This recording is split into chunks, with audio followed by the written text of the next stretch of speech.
Good evening, and thank you for staying with us. For CBS 6 News at 5:30, I'm Liz Bishop. And I'm Cody Holyoke. $1 billion stolen from 100 banks in 30 different countries, including the U.S. It is the largest cyber heist ever. Yeah, and it has banks on high alert now. They're stepping up their security, and that means you may soon need to use voice and facial recognition just to access your accounts.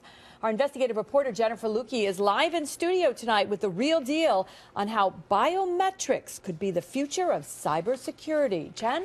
Yeah, that's right, Liz. Banks are willing to try just about anything to keep cyber criminals out of their systems. USAA will be the first U.S. bank to use facial and voice recognition to allow customers to access accounts on their mobile apps. But it's likely other big banks won't be far behind.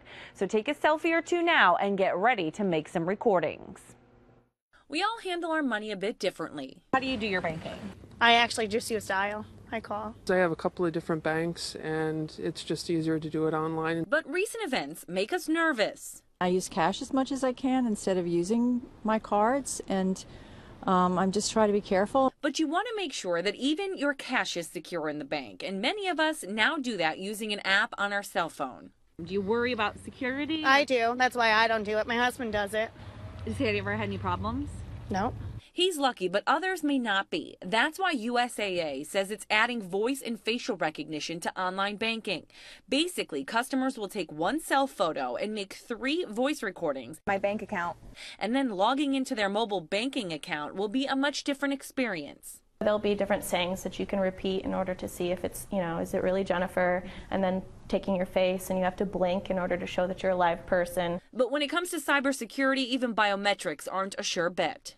You can hack voice recognition, you can hack face recognition. If I have a video of you on a high definition TV and you're blinking, is that going to work for face recognition? I'm not sure, but it's a risk. A risk, but it's likely that hackers would have to work a lot harder than they do now.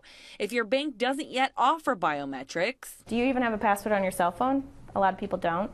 You should have a pretty complex password just to gain access to your cell phone. Do you use autofill when it goes to online banking? Because you shouldn't. You should be having your username specific to each site that you're going on to.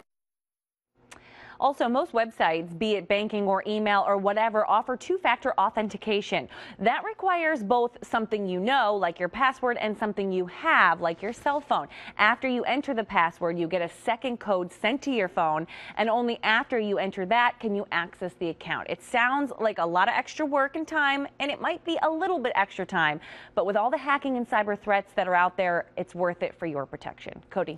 All right, Jennifer, thank you.